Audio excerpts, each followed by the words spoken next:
So we're back in the garage. It's 3 a.m. I just got home from work.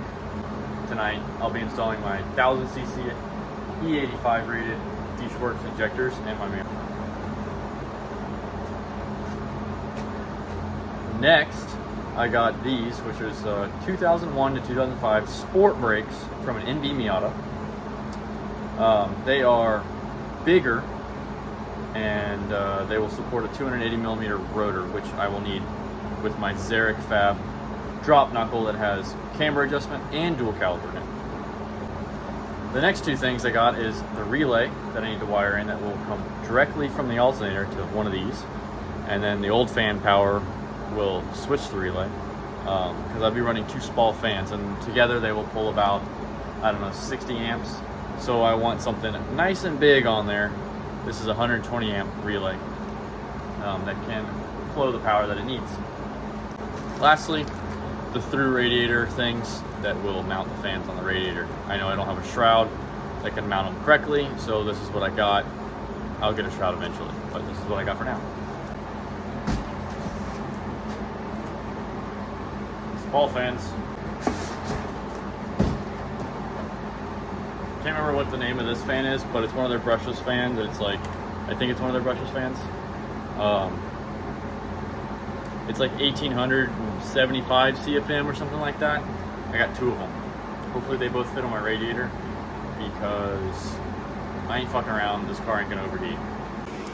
The rest of the stuff is over here, like fuel lines, boost gauge, brake pads, and miscellaneous other stuff, along with these 17s that I'm going to try to run because I want to run like a 265, 255, 245 17. I'm not sure what will fit, but a bigger tire than a 195 45, so I can put the traction, the horsepower to the ground.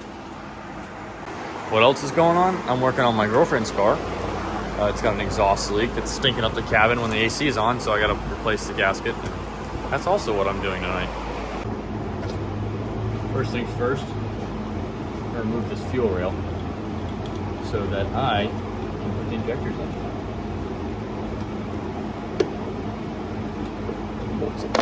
You guys watch that for me so it doesn't fall. Oh man, there's little spacers here, but I'll lose those. Little spacer for the fuel rail. Had a eBay little K24 fuel rail. Should do just fine. It's got a little pressure gauge on it. So, once you get the fuel rail out, the injectors here, it's pretty cool. They come with a flow rate thing. They've been tested. This really cool like oil slick style sticker. That's definitely going on the car. Unlock more horsepower. We all want that. It's got these little adapters to the correct connectors, but they should work just plug and play with what I got right now. And here's the injectors. Ooh, and extra seals. That's pretty nice. I like that. Cool. Let's put these in. Super. So that's pretty cool. I have dielectric grease that I like to use on a lot of stuff. This comes with some dielectric grease, which is pretty cool. I'm gonna use my own because I like the brand that I have, but if you don't have any, use it. Lube your O-rings. Helps them not tear or twist or do anything weird when you're putting them in. Yeah, once you got those on there like that, then you take your lube, get a little bit out of there, make sure there's no junk on there, and then you take a little bit, you get a little bit on there, and then you take your fingers and you spread it out. How do you know you got a good even coat all the way across it? Is it's nice and shiny. I don't know if you can tell. It's nice and shiny all the way around. Same thing on the top one. Put a little bit of that stuff on there, and this stuff's dissolved basically by gas. So if you get a little bit in the injector, don't worry, it'll be okay. Boom. See.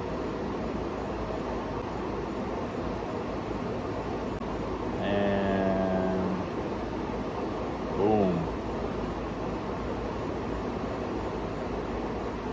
Fancy. There we go. Now that I got the lube on there, if I can get the connector out of the way. Come on, bitch, move. So I'm having a little bit of trouble getting these to go in.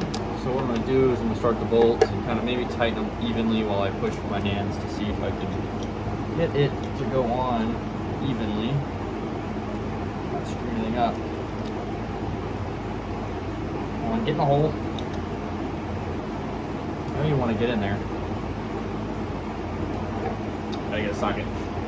So that we're here, you look down there, you see how you can't see any rubber bulging out, and the injector is almost bottomed out down there. That's what you want to see. You want to see that there is no rubber sticking out on any of these, that they're all nice and seated. Same on the top. It's nice and seated in there. They're still can move a little bit, so they're not jammed up. You know, if you come down here and you try to move these and they don't spin freely, and you just installed them with nice fresh grease, that means they're in there crooked or something's not right, and that they're probably not seated correctly. You're probably damaging your injector. So, if they don't move freely, and you see rubber sticking out, not good. All right, so now this is in here.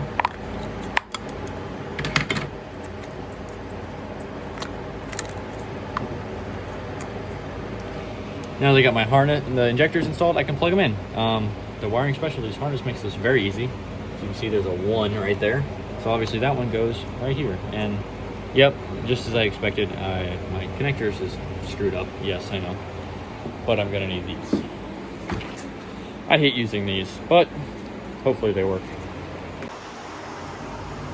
All right, well, the cool thing about being a smart feller is you can depin this one and put it on the end of this harness, because these don't work with the stock K series harness. So yeah, yay. So I get to depin these and repin them. So as you can see, got the injectors in. Had to repin every one of the connectors into the Dishworks connector. After I did that, everything looked fine, plugged in fine, and should work great. Now a very quick break to install this on my girlfriend's car.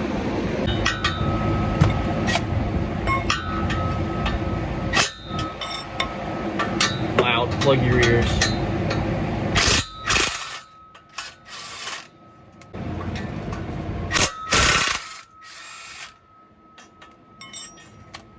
Yeah, 0 gasket there.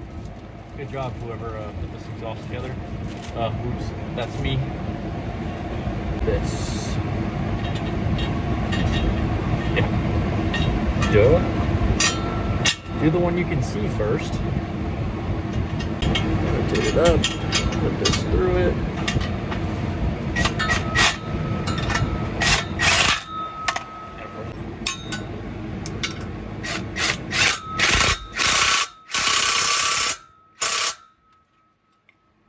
Never gonna come off part 2. Let's just tighten this one a little bit more, just for good measure, you know? More than merrier. Alright, we're good. Give me.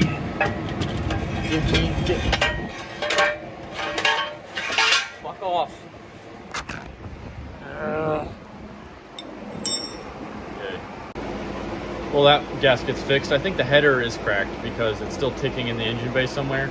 I know it's not lifters. It's got to be the header area, and it's got a new gasket and everything, so I think the 1.8 header has a little crack in it somewhere, so I'll probably source a new header and fix that. But until then, all the other gaskets don't leak now, so hopefully there's no exhaust smell in the car with the windows up anymore. So, yeehaw.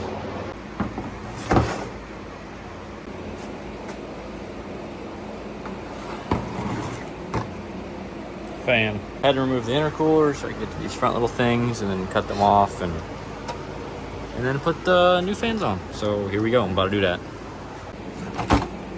Just look at how much beefier this ball fan is from these junk little eBay fans.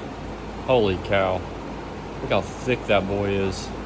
That's a thick ass boy. Let's see if they fit. So I got the first one on here. It does look like I have plenty of room for the second one. So I'm going to test fit the second one right now, and it's all the way down. It doesn't hang over the top. It's on all the fins. It's on almost the very edge. sticking off the edge just a little bit. I don't know if you can see it down in there. Sticking off the edge just a little bit, but it looks like I'm gonna be able to fit both of them, so that's awesome. I'm not gonna say they fit absolutely perfect, but they're on there. They don't fit all the way perfect on this side, as you can see down there. It is a little close. It's dark down there, you can't see it probably, but it's hanging off each side about a 1/4 inch, which doesn't really matter. All that matters is that 99% of the fan is on the radiator. So hopefully these cool the fuck out of this car and I have 0 overheating issues. All right, all that's left is just to wire them up. They're all mounted, they're all in there. And hopefully these cool the car 10 times better than it did, because before, even when it was NA, I'd have to take the hood off at the track because I'd hit 220 after like 3 laps, and you don't want that. After I took the hood off, it'd stay around 185, 190, even with the vented hood and everything. So, I don't know. We'll see. I might have to do like a rear mount radiator with some crazy stuff in the future, but for now, hopefully this will work. So, we will see. Hopefully you guys enjoyed this little video of me showing you the injectors, the fans, and a few other small things. Next video, I'm probably going to be installing the fuel pump, making fuel lines, and maybe installing my rear dual caliper setup and installing the hydro, bleeding the brakes. I'm still waiting on the drop knuckle from Zarek Fabrication because they are taking forever. So who knows when that's going to show up. But when it does, I'll show you guys the video and show you what's next. Thanks for watching.